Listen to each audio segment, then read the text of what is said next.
നമസ്കാരം. നമ്മളിപ്പോൾ ഉള്ളത് മുളക്കഴ കനാറ ബാങ്കിലാണ്. ഈ ബാങ്കിൽ ഒരു വലിയ സ്വർണ്ണ തിരിമറി നടന്നിരിക്കുകയാണ്. ഇവിടെ പണയം വെക്കാൻ വേണ്ടിയിട്ട് കൊടുത്തിരിക്കുന്ന സ്വർണത്തിൽ നിന്ന് മാല, ചെയിൻ ഉൾപ്പെടെയുള്ളതെന്ന് ഒന്നും രണ്ടും കണ്ണികൾ വീതം എടുത്തു മാറ്റിയിരിക്കുന്നതായിട്ട് പലരുടെയും ശ്രദ്ധയിൽപ്പെട്ടു. ഇപ്പോൾ പല ആളുകളും പലരുടെയും സ്വർണം പോയതിന് പരാതി കൊടുക്കാൻ വേണ്ടിയിട്ട് ഇവിടെ തടിച്ചുകൂടി ഒരു സംഭവമാണ് ഇവിടെ ഉണ്ടായിരിക്കുന്നത്. സ്വർണം പോയത് ഒരിക്കലും പലർക്കും തെളിയിക്കാൻ പറ്റാത്ത ഒരു സാഹചര്യം കൂടെ ഉള്ള രീതിയിൽ വളരെ ബുദ്ധിപൂർവമായിട്ടാണ് ഈ ഒരു ക്രൈം നടത്തിയിരിക്കുന്നത് എന്നതാണ് ഏറെ ശ്രദ്ധേയം. സ്വർണം പണയം വെക്കുമ്പോൾ തന്നെ തൂക്കം കുറച്ച് എഴുതിയതിനു ശേഷം പണയം എടുക്കാൻ വരുമ്പോൾ ആ തൂക്കം എത്രയാണോ രേഖപ്പെടുത്തിയിരിക്കുന്ന ആ രീതിയിലേക്ക് മാറ്റിയെടുക്കുന്ന ഒരു രീതിയിലേക്കാണ് പോലീസ് എത്തി. സ്വർണത്തിന്റെ പരിശോധനകളും കാര്യങ്ങളും ഇവിടെ നടന്നുകൊണ്ടിരിക്കുകയാണ്. ചെയിനിൽ നിന്നൊക്കെ 2-3 കണ്ണി വീതം അറുത്തു മാറ്റിയിരിക്കുന്ന നിലയിലാണ് കാണപ്പെട്ടിരിക്കുന്നത്. വർഷങ്ങളായ സ്വർണത്തിന് പലർക്കും ബില്ലില്ലാത്തത് കൊണ്ടൊക്കെ സ്വർണം പണയം വെച്ചവരും ഇപ്പം വളരെ ആശങ്കയിലാണ് ഇവിടെ ഉള്ളത്.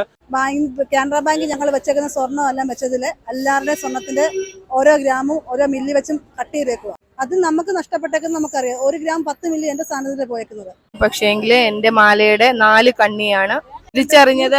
ആദ്യം ഈ കേസ് 3-4 പേരെ ഇവരെ ഒത്തുതീർപ്പാക്കി.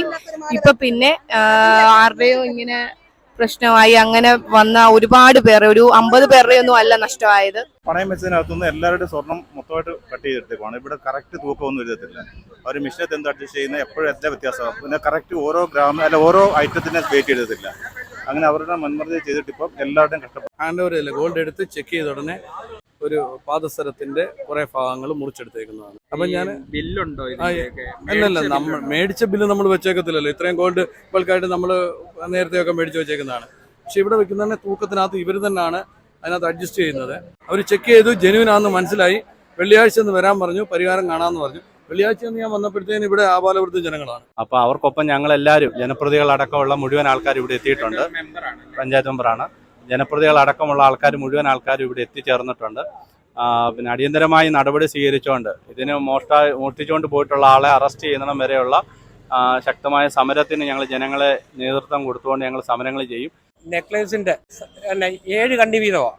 അതിൽ ഒരു സൈഡിൽ 4 ഉള്ളൂ, 3 എണ്ണം ഇല്ല. എൻ്റെ പേര് സനീഷ്. ഞാൻ മുളക്കുഴ പഞ്ചായത്ത് 15-ാം വാർഡ് മെമ്പറാണ്. സ്വർണ്ണം പണയം വെച്ച് എടുക്കാൻ വന്നപ്പം 3-4 കണ്ണിയൊന്നുമില്ല.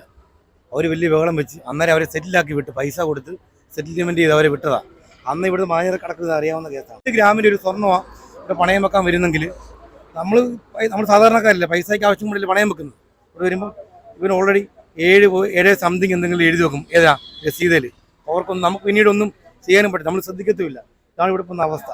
ഇനി എന്തായാലും ഇവിടെ വൈകിട്ട് ഇത് സാധാരണ ജനങ്ങളെ കുത്തിയിരുന്നുള്ള സമരം ചെയ്യാൻ വേണ്ടിയുള്ള തീരുമാനം എല്ലാവരും കൂടെ കൂടിയിരുന്നു. എടുത്തു നോക്കിയപ്പോൾ ക്ലിയർ ആണ്, കട്ട് ചെയ്തെടുത്തേക്കുന്ന ക്ലിയർ ആയിട്ട് അറിയാൻ പറ്റുന്നുണ്ട്. അതിലൊരു വ്യക്തിക്ക് എന്തോ ചെറിയ കോമ്പൻസേഷൻ കൊടുത്തുകൊണ്ട് അത് ഒതുക്കി തീർക്കാൻ നോക്കി എന്നുള്ളതാണ് അറിഞ്ഞു വരും. പക്ഷേ ഇവിടുത്തെ മാനേജര് ഈ തൂക്കുന്ന വ്യക്തി ഒരു പ്രൈവറ്റുകാരനാണ്. അവനെതിരെ ഒരു കേസ് കൊടുത്തിട്ടില്ല, ഒന്നും കൊടുത്തിട്ടില്ല. പിന്നീട് ഒരു സംശയത്തിനിട്ട് കൊടുക്കാത്ത രീതിയിൽ വലിയൊരു തട്ടിപ്പ് തന്നെ മുളക്കുഴ കാനറ ബാങ്കിൽ ജീവനക്കാരന്റെ ഭാഗത്തുണ്ടായിരുന്നത് കേൾക്കുന്നതിന് വലിയ ഞെട്ടിക്കുന്ന ഒരു വസ്തുതയാണ്. അപ്പോൾ പോലീസ് അധികാരികളുണ്ട്, മറ്റു കാര്യങ്ങൾ നടന്നുകൊണ്ടിരിക്കുന്നു. ബാക്കിയുള്ള കാര്യങ്ങൾ നമുക്ക് വഴിയെ മനസ്സിലാക്കി